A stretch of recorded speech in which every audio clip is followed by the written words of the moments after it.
This week we're going to delve into adult development.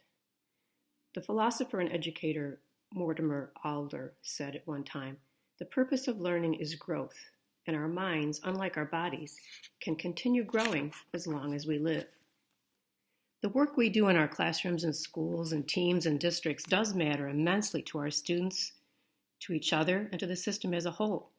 There are core ideas and practices that can help us grow at any level of an organization. After all, even the grandest system is made up of people, and helping people grow is the heart and soul of teaching and the bread and butter of education. Research tells us that adult learning and development are directly linked to student growth in a profound way, and adult learning has a fundamental bearing on improved student outcomes and educational experiences. In this particular presentation, I hope to deepen your understanding of adult development and its role in systemic and school-wide change leading to educational improvement.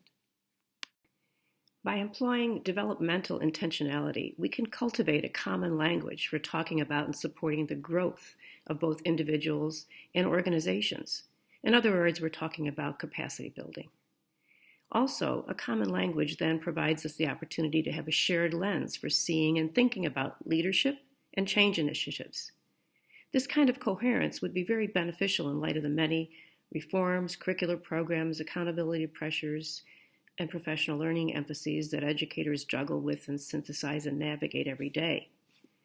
There can be so much going on in your classrooms and schools and districts that it's hard to know what we should pay attention to. Now, as a disclaimer, I want to point out that no one theory or approach holds all the answers or eliminates the need for other kind of learning. But we do know that looking up and down the school system through a developmental lens can bring a new kind of clarity and consistency to our work. Employing a developmental approach is not about adding one more thing to your plate or the ever-expanding to-do list we all juggle. But we're talking here about infusing the entirety of our leadership, our collaborations, communications, and capacity building efforts with a deep understanding of how people's internal experiences and capacities influence their work on the outside. This week we are going to look at adult development, growth, internal capacity building, and transformational learning, which we can and probably should use many of these terms almost interchangeably. But we look at these as the foundational DNA of educational change. Whether you're working with individuals, groups, or organizations, expanding our internal capacities can help us to bring more and different gifts to our relationships. In other words, when we develop new internal capacities, we add new tools to our toolbox for supporting growth, leading change, collaborating, and so much more. And this has then implications because when we grow in our educational leadership roles, we are better equipped to help others to do the same. As Mahatma Gandhi said back in 1913, if we could change ourselves, the tendencies of the world would also change. We're going to take a deep dive into constructive developmental theory. We're going to explore this work that was pioneered by the renowned Harvard psychologist and thought leader Robert Kegan. Kegan saw constructive developmental theory as a lens for understanding and seeing more deeply into ourselves, into others, and the systems that surround and connect us. This theory will help us to understand and support the development of adults in our lives, both personal and professional. This particular theory has direct implications for our own personal practice. Hopefully, understanding this theory and understanding ourselves will drive us towards greater perspective taking, better at collaboration, and becoming, again, more lifelong learners across time and across contexts. We do need to make an important distinction between what we call informational and transformational learning. Both of these are essential. They help us manage different kinds of situations and challenges across our systems. Educators and leaders need to know and have the ability to categorize the different kinds of learning and challenges that they face every day. Informational learning is a lot like your traditional book learning. It involves adding new information, content, or expertise to our minds and our professional toolboxes. For example, informational learning can help us build the pedagogical and content knowledge we need to ask students higher order questions or to teach a sophisticated calculus lesson, or even write meaningful IEP goals. We certainly need to keep learning in these new ways. We need to stay abreast of new policies and research and curricula, and we particularly can use informational learning when there are technical challenges in our work that we need to maneuver. Informational learning is a great place to start with any kind of new situation, puzzle, or challenge or opportunity. Informational learning is primarily concerned with what we know. Harvard psychologist Robert Kegan explains that the form that transforms when we engage in transformational learning is actually us, our meaning-making system. As you might suspect, transformational learning is important when it comes to meeting adaptive challenges in our work and in our lives, such as making sense of complex and sometimes contradictory demands and perspectives, teaching or leading beyond our own comfort level, supporting and honoring an increasingly diverse group of students, colleagues, or constituents who may all understand and see things in different ways. When we're working to meet these and other complex challenges, then transformational learning can help us in ways that informational learning alone cannot. As educators, we tend to be eager developmentalists. We come to this work in education with a ready sense of children as learning, growing beings, and we're typically pretty versed in the fundamentals of child psychology and the learning sciences. It's really only in recent decades that the field has begun to recognize the parallel importance of supporting adult learning and development, first of all for its own sake, and also because of its promising link to improved student outcomes. In fact, just a few short decades ago, adulthood was conceptualized as the life and stage where our brains were largely finished developing. We were encouraged, of course, to engage in informational learning, but at that time, science and practical wisdom suggested that we were pretty much done. We were complete. Advances in psychology and neuroscience, though, have been tremendous and now paint a much different picture. Scientists continue to find an incredible range of neuroplasticity in the adult brain, as well as, on average, a generalized increase in the capacity with age. Understanding this pattern can have tremendous differences in the way we work to support each other's growth, the way we differentiate adult learning opportunities, and journey forward in building the capacity of those around us.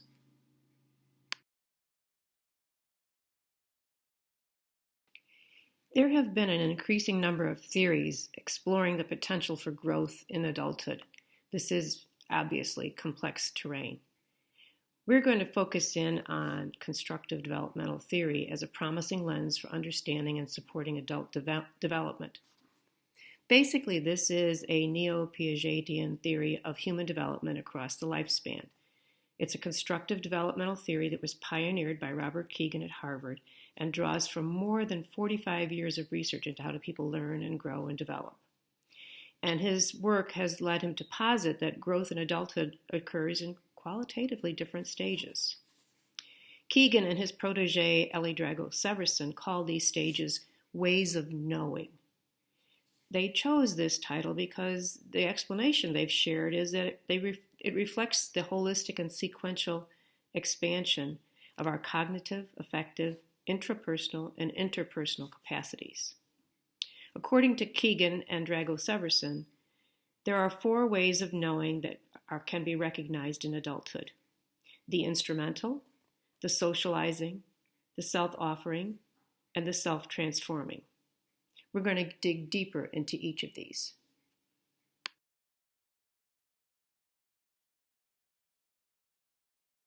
This illustration provides a very broad overview of the 4 developmental ways of knowing in adulthood. The thickness of the bands suggests that they are not equally distributed in society. As a matter of fact, the socializing way of knowing seems to remain the most prevalent in adulthood. There are many dissertations and meta-analysis and studies that have actually dug into this, starting back in 1994 and all the way through to, I think the most recent I've read was 2016. Rather significantly, the 4th way of knowing, self-transforming, was actually rather rare when Kegan did his work back in the 1990s. But what's interesting now is there are some feelings that Even though there are strengths and limitations for each of these bands, some adults are actually developing more inclusive, higher order capacities as a result of the increasing complexity of our world. We're certainly aware of that today. More recent studies in about 2013 and 15 suggest that now 8 to 11% of the adults in the United States make meaning with some level or some dipping their toes into that self-transforming capacity. That's not a lot in terms of a percentage of the U.S. adults, but 8 to 11% of the U.S. population is millions and millions and millions of people. Viewing things through a constructive developmental lens helps to illuminate that we all, collectively and individually, can continue to grow. Much like the layers of an onion or rings on a tree or the concentric circles on the illustration in the previous slide, our ways of knowing can continue to include more internal capacities, provided that we benefit from appropriate supports and challenges. A developmental lens helps us to recognize that we and others have different developmental capacities, different gifts, different strengths, different challenges, different growing edges, and even different tastes, even if we are all working towards similar goals.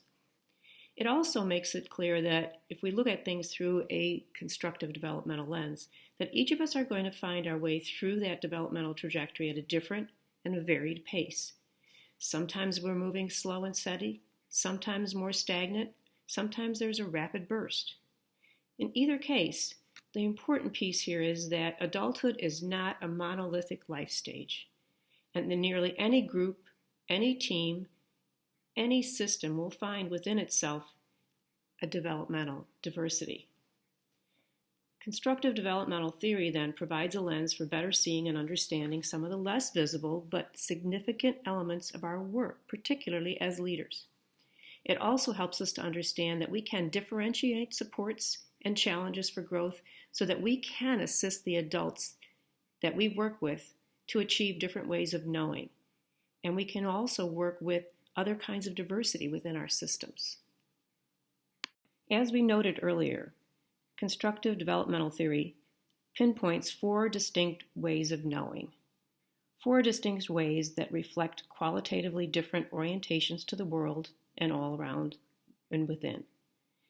In fact, ways of knowing are so intimately connected to the fabric of ourselves that they tend to feel more like who we are rather than something that can change and evolve. But when we and our ways of knowing grow, we're actually able to understand and see more, take in more information, and our experiences become increasingly sophisticated. I want to make a note here that research does show that ways of knowing are not dictated by race, gender, sexual orientation, age, religion, socioeconomic status, or any other element of our personal identities. People from all walks of life can make meaning in any of the ways that we list on this slide. A person's way of knowing is not correlated with intelligence, kindness, or unhappiness. Kegan himself notes that a person can be incredibly intelligent, happy, or unhappy and make meaning with an instrumental, a socializing, a self-authoring, or a self-transforming way of knowing. In fact, a person with any way of knowing can be deeply caring, though the care and the love will be expressed and constructed differently, and we're going to go into those details and differences as we move forward. With all that being said, I'm sure you're wondering, what does this have to do with educational leadership and teacher leadership? Well, research has really increasingly suggested that higher order developmental capacities are needed to exercise effective leadership. As educational leaders and teacher leaders, we need to see more deeply into ourselves, into others, and our relationships and systems in order to better understand and manage the complex and pressing challenges we are inevitably going to encounter in our future roles. Adults with an instrumental way of knowing generally understand their experiences in concrete, dualistic terms and interpret things in relation to how it will affect them and align with their own predetermined understanding of the world. To put it more simply, instrumental knowers believe that there are universally right and wrong ways to do things, to think, and to behave, and they expect others to think, feel, and act similarly. This particularly firm and unquestioned sense that a particular instructional or leadership approach is right often leaves very little room for middle ground. Instrumental knowers have not yet developed the internal capacity to see and understand things fully from another person's point of view. When it comes to professional growth, adults who make meaning with an instrumental way of knowing, they tend to feel most supported with tangible examples, consistency and fairness from their coworkers and leaders, and extrinsic rewards.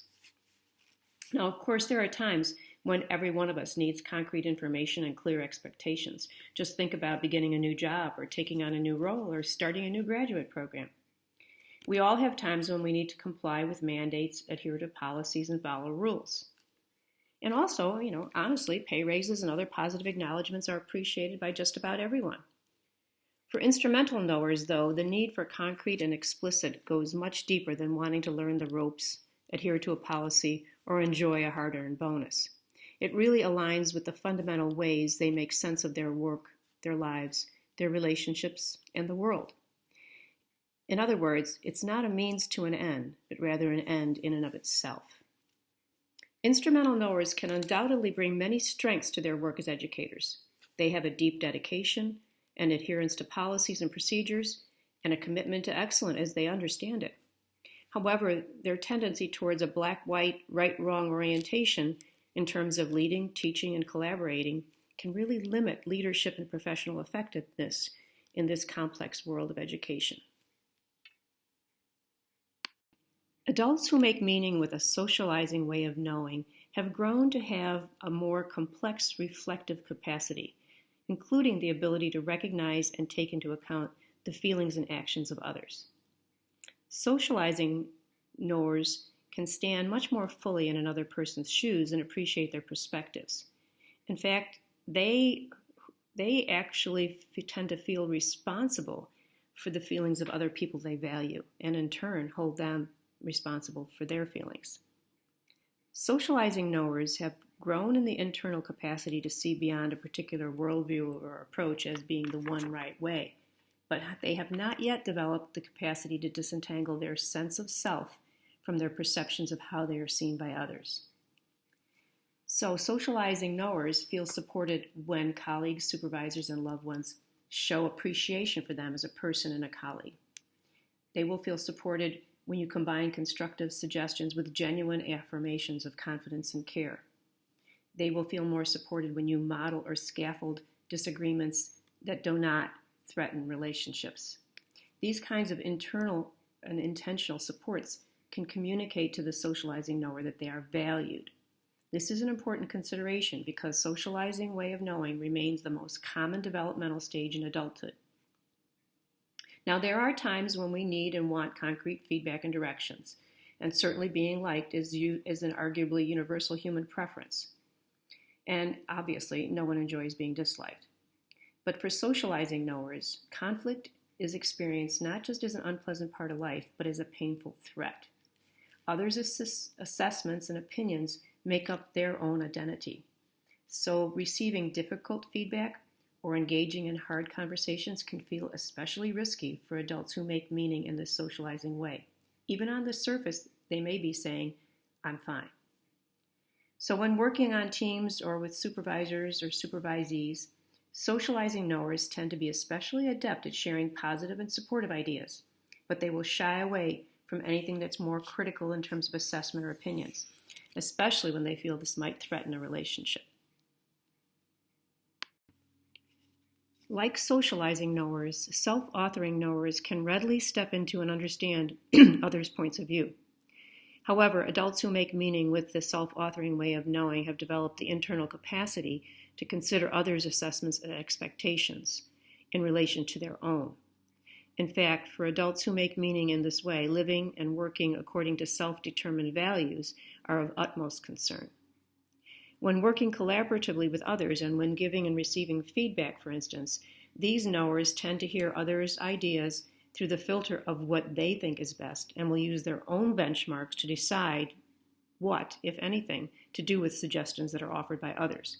This is quite different from the strong stance instrumental knowers can sometimes take on an initiative, approach, or idea, because self-authoring knowers have evolved their worldwide view not as one right way for everyone, but as a carefully honed system of values that they personally employ in their jobs, in their lives, and in their relationships.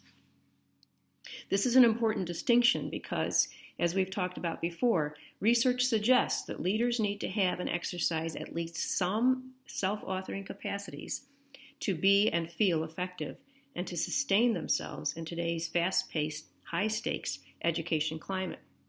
Otherwise, it can feel as if they're being torn apart by their inability to please everyone simultaneously.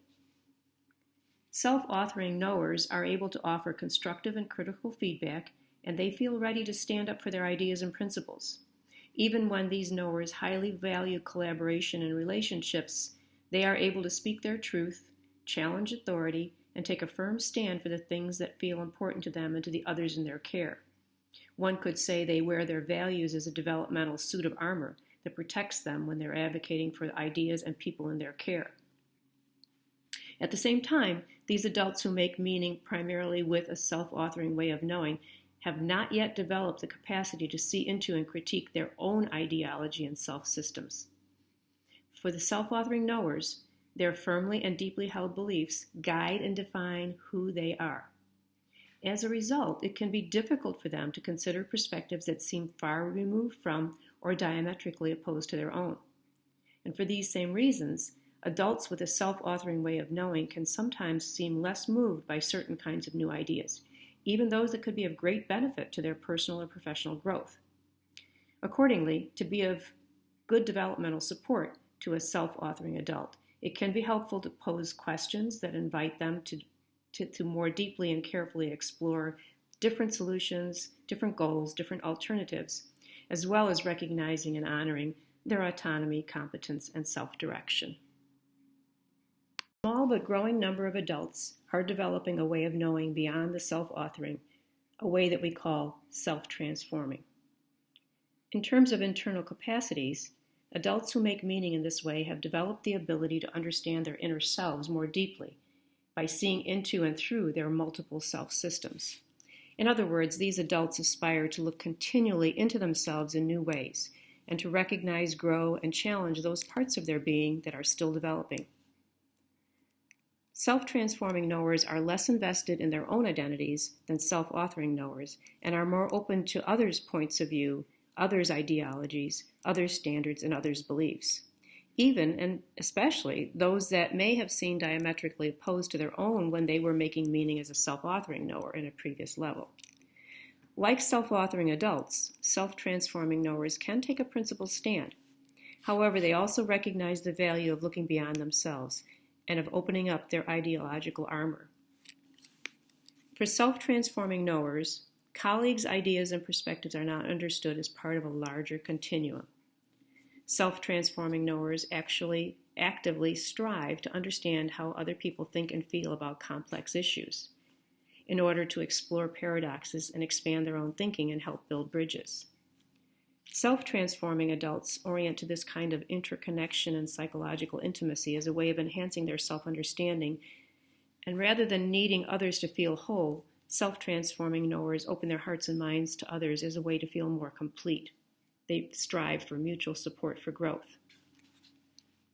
In terms of leadership, supervision, or collaboration, then, self-transforming knowers tend to seek out opportunities to construct interpretations and value propositions with colleagues and supervisors. This can sometimes be difficult and painful for adults that are at this self-transforming developmental stage when they try to align their desire for interconnection and generating mutual ideas with the expectations and needs of adults in their care who may be at different levels, different ways of knowing. So an understanding of constructive developmental theory and the ways of knowing is critical for self-transforming knowers. Transitioning from one way of knowing to the next, which is increasing our internal capacity, involves growing to see and understand more about ourselves, more about others, and the relationships between ourselves and others. Constructive developmental theory helps us to recognize that we are all at different places in our developmental journeys, and that each way of knowing serves an important purpose in our ongoing and unique evolution. Our different ways of knowing, no matter how we make meaning, have helped us to see and be who we are so far, and to reflect on the complex intersection of our evolving stories, identities, and experiences. Development is a personal, collaborative, and lifelong process, and every moment, every stage matters and has value. There is always more to learn and always more capacity to build. But what really matters in terms of our development is what we call the goodness of fit between what we feel ready and have the internal capacity to do and what is being asked of us in our work, in our leading, in our teaching, in our learning, and in our living. In other words, when we have the internal capacity for the tasks and demands at hand, we can thrive in our work lives and can help those around us to do the same. When, on the other hand, the demands and complexity of our work or our world outpace our current meaning making, we begin to feel, as Robert Kegan put it, in over our heads. The aim then is to seek a balance that brings the greatest fulfillment to our lives and the lives of those around us. From a systems level view, it also seems clear that building our own and others' internal capacity can be a powerful lever for change. It can help us to better manage the pressing adaptive challenges we face today and those that are on the horizon. It can help us to set our sights on new futures and possibilities. And it can help us to see those parts of ourselves that once seemed immutable that are now open to a positive influence. A developmental lens also illuminates that we will need differentiated supports and challenges to grow in these complex ways, just as we'll need other people standing with and beside us over time.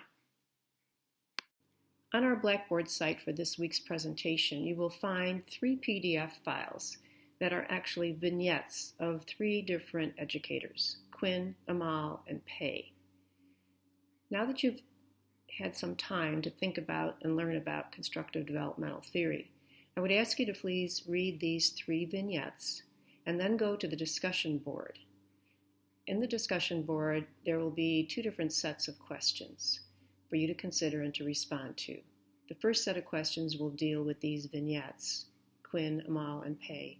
The second set of questions will bring things more to a personal reflection.